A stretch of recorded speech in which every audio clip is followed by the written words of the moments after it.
Hi everybody, here is a quick run through on how to check using Postman Flows that your API is returning the correct negative error codes and also negative error messages. So you might have something that should return, say, a 400 or a 403 or some negative test scenario, and you want to make sure that that indeed happens. So here is how you can do that in Flows. I have a flow here all around the RESTful Booker platform, which is created and maintained by Mark Wintringham. And what I've done is, or what I want to do is send a request, but I want to have that populated with various test data of invalid data sets.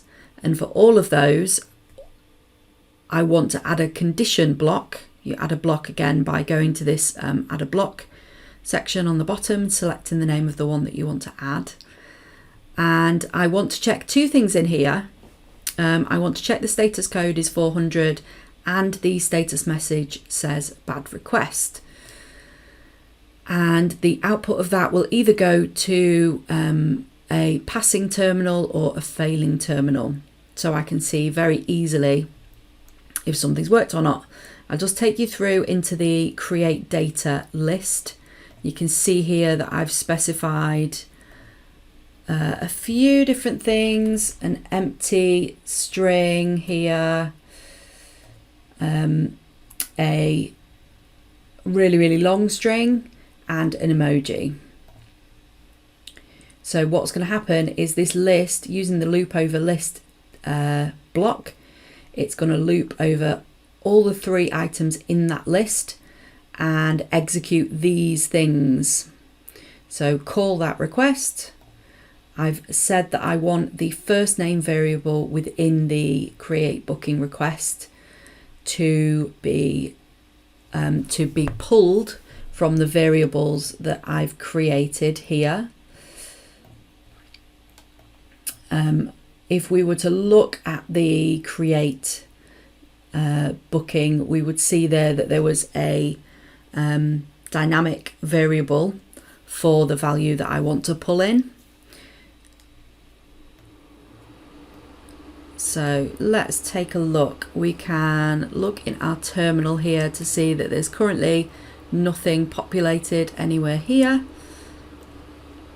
If we go through this, we should see 3 different runs of this particular iteration. And we should see all 3 should generate a 400 bad request because we're using duff data. So if we go to terminal, we can see, yeah, the only thing that's been populated is the authentication check successful message. And that's come in with our status and bad request. But what if you wanted to check the actual content of the error message?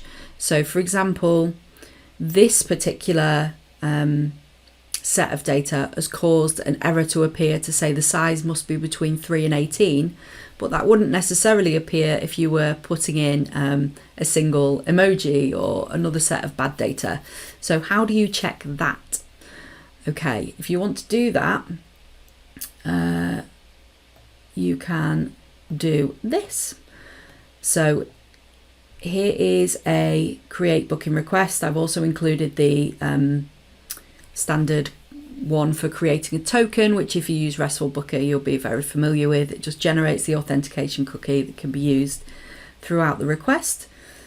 I'm using the random first name variable that I've generated, so you don't need to do this in a separate create data field if you don't want to. If you've just got a single entry, you can put that in there. I'm going to go ahead and create a couple of durables here. Now this is important. One durable I've created is the error message that I expect to see. So that's where we get the size must be between 3 and 18 message that we just saw earlier. And in here, I am putting the actual response, which is the data So that will read the whole body of the response message that comes back, and then I'm going to pass that to JSON. So it becomes a string that you can then read. This took me a while to work out, but thank you to the Postman team who have got really good Git repository with lots of questions that other people have asked detailed in there that I've used. I then add a condition block here. Now this is where I compare those two, and because I'm only checking for a subset of the string, I'm going to use the keyword in to say I expect to see the error message that we've got here, size must be between 3 and 18, and I expect to see that in the body of the actual response somewhere. And if that happens, it'll go to a yes terminal. If that doesn't happen, if that value isn't there in the error message, it will go to the no terminal. So let's go ahead again and check our terminal. There's nothing in there so far.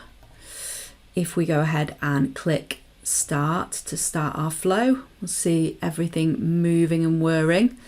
We can see there that there's a grey thread, which means that particular flow hasn't been executed, that part. So this is the part that has, which bodes well. Let's check again in our terminal, and we can see, yes, the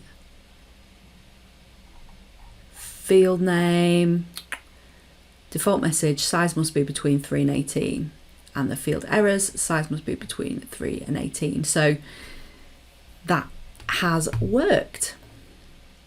Okay, so I hope this has helped you. This is a couple of ways of performing negative testing using Postman Flows. Thanks very much. Bye.